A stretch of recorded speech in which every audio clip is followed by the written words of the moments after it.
Syahida, terima kasih. Salam sejahtera.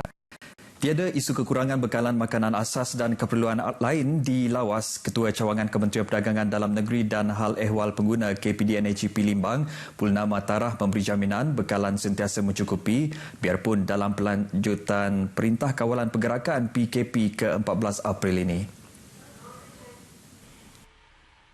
Purnama berharap penduduk setempat bertenang selain menasihati pengguna bahawa tiada keperluan membeli barang secara pukal kerana semua bekalan mencukupi. Jaminan daripada pihak pemborong sendiri pun bekalan mencukupi untuk semua jenis barang lah.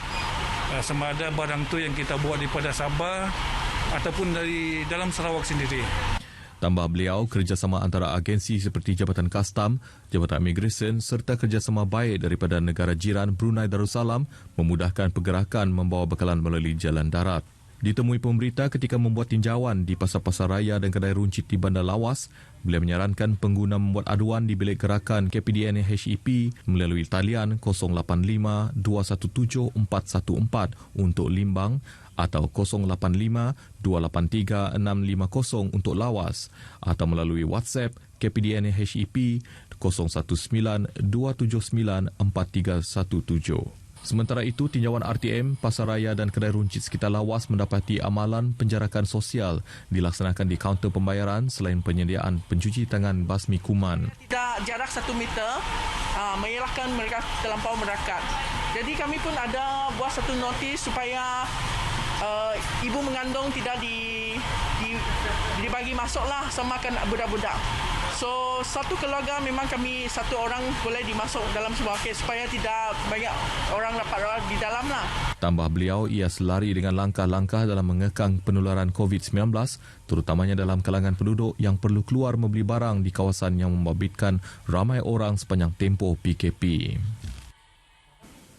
Suruhanjaya Komunikasi dan Multimedia Malaysia SKMM membuka 3 kertas siasatan ke atas suspek-suspek yang terlibat dalam menulis dan menyebarkan berita palsu berkaitan COVID-19 di media sosial di negeri ini. Pengarah SKMM Sarawak Adiman Ajem yang dihubungi RTM hari ini memaklumkan namun setakat ini tiada tangkapan dilakukan. Adiman Ajem menegaskan masyarakat hendaklah memastikan setiap berita COVID-19 yang diterima adalah daripada sumber yang sahih. Antaranya, pautan media sosial milik Kementerian Kesihatan Malaysia, Majlis Keselamatan Malaysia dan portal sebenarnya.my. Adiman berkata penyebaran berita palsu berkaitan COVID-19 ini sekaligus menimbulkan kegusaran orang awam dan ia merupakan satu kesalahan jenayah. SKMM dan Polis Diraja Malaysia akan mengambil tindakan tegas di bawah Undang-Undang Seksyen 233 Akta Komunikasi dan Multimedia 1998 dan Seksyen 505(b) Kanun Keseksaan. Ahli Dewan Undangan Negeri Jemoreng, Datuk Mursyid Diraja Dr. Juanda Jaya menyelar pihak yang sengaja menggunakan nama agama bagi melariskan barang jualan pada saat dunia berdepan dengan COVID-19. Jelasnya sikap niaga seperti menaguk di air keruh itu amat tidak bertanggungjawab jika produk terbabit hanya memberi implikasi buruk kepada pengguna. Datuk Mursyid Diraja Dr. Juanda ketika diminta mengulas mengenai penjualan pencuci tangan basmi kuman atau hand sanitizer melalui media sosial atas nama agama menyifatkan tindakan sedemikian mengelirukan pengguna. Beliau menasihatkan orang awam untuk merujuk kepada pihak Kementerian Kesihatan sebelum membeli barang farmaseutical yang tidak mendapat kelulusan. Sementara itu, Menteri Muda di Pejabat Ketua Menteri bertanggungjawab dalam hal ehwal Islam, Datuk Dr. Abdul Rahman Junaidi turut meminta peniaga supaya tidak mengambil kesempatan dengan mengenakan harga yang melampau kepada pengguna pada ketika ini. Jelasnya sungguh pun Islam menggalakkan perniagaan namun ia harus atas dasar ikhlas dan tidak menggunakan nama agama sebagai pelaris produk. Datuk Abdul Rahman menjelaskan perkara itu ketika dihubungi RTM di Kuching. Polis Diraja Malaysia PDRM Kontijen Sarawak menerima sumbangan bekalan logistik pelbagai kelengkapan pelindung diri PPE untuk diagihkan kepada barisan hadapan yang bertugas di seluruh negeri dalam menangani penularan wabak COVID-19.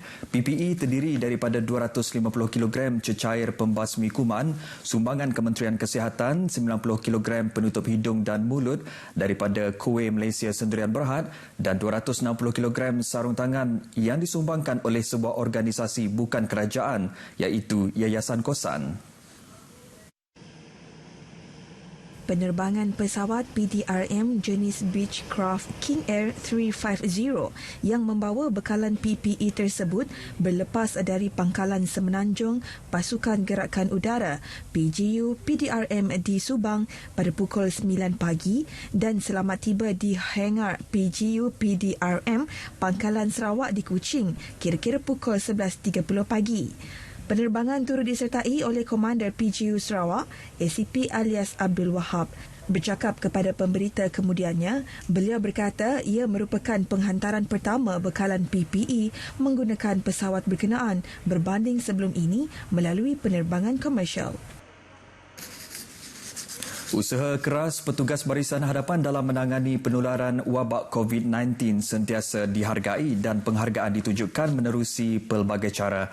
Turut menghargai perkhidmatan barisan hadapan ini adalah Yang di-Pertuan Negeri Tun Pehin Sri Abdul Taib Mahmud dan Tuh Puan Dato' Patinggi Ragat Kurdi Taib dengan memberi sumbangan berupa pek makanan seperti nasi biryani ayam dan mineral air kepada bilik gerakan Ibu Pejabat Polis Kontijen Sarawak untuk diagihkan kepada 750 petugas.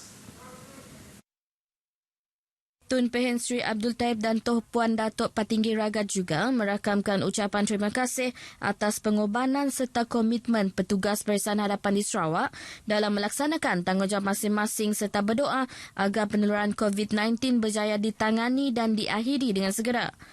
Sumbangan disampaikan oleh Setiausaha Sulit Kanan Yang di-Pertuan Negeri, Datuk Mustafahan kepada Ketua Jabatan Ketenteraman Awam IPK Sarawak, Superintendent Ismail Mahmud di Kuching. Menurut Datuk Mustafa, pihak Astana Negeri Sarawak akan berusaha untuk memperluaskan bantuan kepada pihak barisan hadapan sebagai menghargai kerja keras dan pengorbanan mereka. Sementara di Miri, Jabatan Kebajikan Masyarakat mengagihkan 1,930 bungkusan makanan kepada 1,405 petugas operasi COVID-19 di sekitar Miri. Menurut Pegawai Kebajikan Masyarakat Bahagian Miri, Pengiran Muhammad Najib Pengiran Muhammad, bungkusan makanan itu diagihkan kepada petugas-petugas agensi barisan hadapan antaranya Polis Diraja Malaysia, Angkatan Tentera Malaysia, Jabatan Kesihatan, Hospital Miri, Immigration, Kastam dan Majlis Bandaraya Miri. Selain itu, sukarelawan daripada Laksa Runners Club turut mengagihkan 120 bungkusan sarapan kepada barisan hadapan di 4 lokasi sekatan jalan raya dan juga turut mengagihkan sarapan kepada 10 keluarga asnaf, orang kurang upaya dan anak yatim. Jabatan Amal Bintulu juga tampil menyampaikan sumbangan berupa makanan daripada orang ramai kepada petugas barisan hadapan di sekitar Bintulu.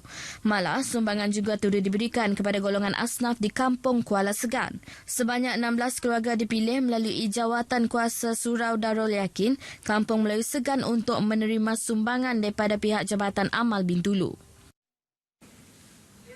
Baik, sekian perkongsian berita dari Sarawak. Terus bersama Syahidah di Angkasa Puri. Silakan Syahidah. Terima kasih, Ibu Ma.